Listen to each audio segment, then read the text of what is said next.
Hello friends, welcome to ज्ञान fault finder. ज्ञान fault finder में आपका स्वागत है। तो आज आपके लिए लेके आए हैं Redmi 9A के अंदर नेटवर्क की प्रॉब्लम का सॉल्यूशन। कि नेटवर्क की अगर प्रॉब्लम आती है आपके फ़ोन में तो आप उसको कैसे चेक करेंगे, उसकी सप्लाई कहाँ जाती है, नेटवर्क सेक्शन में किस किस कहाँ से वोल्टेज आती है, कितनी वोल्टेज आती है, कहाँ से आती है, वो सारी चीज़ के बारे में बात करेंगे। तो चलते हैं सीधा वीडियो पर।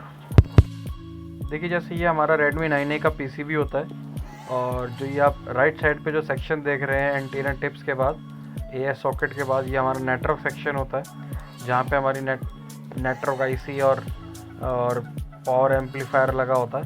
ठीक है, तो ये सबसे पहले हमारा ये एंटीने का सॉकेट है जहाँ पे एंटीने की वायर कनेक्ट करती है और एंटीने की वायर से सिग्नल सीधा आप ग्रीन कलर की जो लाइन देख रहे हैं वो सीधा यहाँ पे हमारा जो PFO है 2G 3G वाला, ये PF पावर एम्पलीफायर लगा होता है, यहाँ पे सिग्नल जाता है सबसे पहले। और उसके बाद ये हमारा 4G वाला PA लगा हुआ है जिसे पावर एम्पलीफायर कहते हैं। तो 4G के लिए होता है, इसके सिग्नल इसमें भी जाता है यहाँ से होता हुआ। और उसके बाद यहाँ ऊपर आप देख रहे हैं ये फ़िल्टर लगे हुए हैं यहाँ पे, जो ये कनेक्शन यहाँ से सीधा अपना ऊपर जो नेटवर्क आईसी लगी हुई है इसे WTR IC बोलते हैं, ये लगी हुई है यहाँ पे।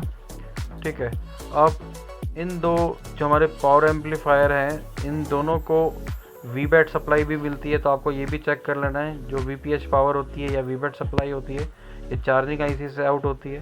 तो देख रहे हैं जो रेड कलर की जो लाइन है दोनों पॉइंट्स पे, इन पॉइंट्स पे आपको बैटरी की वोल्टेज चेक कर लेनी है कि 3.7 3.8 जो भी आपका बैटरी की वोल्टेज है वो आ रही है कि नहीं आ रही। अगर इसमें भी प्रॉब्लम होती है तब भी आपके नेटवर्क में प्रॉब्लम आएगी। तो आपको सबसे पहले ये बैटरी की वोल्टेज चेक कर लेनी है जो ये सप्लाई जा रही है इन दोनों आईसीओ पे, 2G और 4G वाले PFO पे, पावर एम्पलीफायर पे। ठीक है, उसके बाद आप यहाँ पे देखेंगे जो एक हमारी जो WTR नेटवर्क आईसी है यहाँ पे भी 3 वोल्ट की सप्लाई जाती है। एक जैसे आप देख रहे हैं एक पे लिखा हुआ है 1.8, एक 1.2 और एक 1.8। तो ये तीनों की सप्लाई आपकी यहाँ पे बननी चाहिए। ठीक है, इसके लिए आपको फ़ोन में सिम डाल के आपको वोल्टेज चेक करनी पड़ेगी।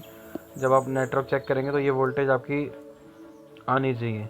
अगर इन वोल्टेज में भी प्रॉब्लम है तो ये प्रॉब्लम आपके WTR IC से भी हो सकती है और पावर IC से भी हो सकती है। तो ज़्यादातर देखा गया अगर इस टाइप की प्रॉब्लम होती है तो ये WTR IC से ही प्रॉब्लम होती है। तो इस टाइप से हमारे नेटवर्क की प्रॉब्लम का सॉल्यूशन होता है। ठीक है, तो आपको इसके लिए अगर आपके फ़ोन में नेटवर्क 4G आपका नेटवर्क कम आ रहे हैं या नहीं आ रहे हैं तो इसमें आपको 4G PA पे काम करना होता है। और अगर 4G आपके इसमें मैनुअली नेटवर्क सेलेक्ट करने में आपके फ़ोनों में नेटवर्क के कंपनीज़ के नाम शो करते हैं तो ये प्रॉब्लम आपकी PFO से हो सकती है। और अगर इसमें कोई नेटवर्क सेलेक्ट नहीं होता है, कोई नाम नहीं शो करता है कंपनी के, तो ये प्रॉब्लम WTR IC से भी हो सकती है। तो हमें जो मैंने आपको वोल्टेज बताई जैसे पावर IC से आ रही है जो 1.2, 1.8, 1.8 वोल्टेज, ये आपको चेक करनी होंगी सारी। और अगर इनसे प्रॉब्लम है तो आपको इसको देखना होगा कि वोल्टेज क्यों नहीं आ रही है। तो इस तरीके से इस पर सारी सप्लाई बनती है, वोल्टेज बनती है और ये सारी आपको इसमें इस तरीके से चेक करनी पड़ती है। ठीक है जी, PA के ऊपर है जो वोल्टेज आपको वो दिखनी होंगी दोनों, और 1.2, 1.0, 1.8 जो वोल्ट बन रही है वो आपको WTR पे वो देखनी होंगी। वीडियो अच्छी लगी तो उसको लाइक, शेयर एंड सब्सक्राइब ज़रूर कीजिएगा। हम आपके लिए ऐसी यूज़फुल वीडियोस लाते रहेंगे और तब तक के लिए गुड बाय।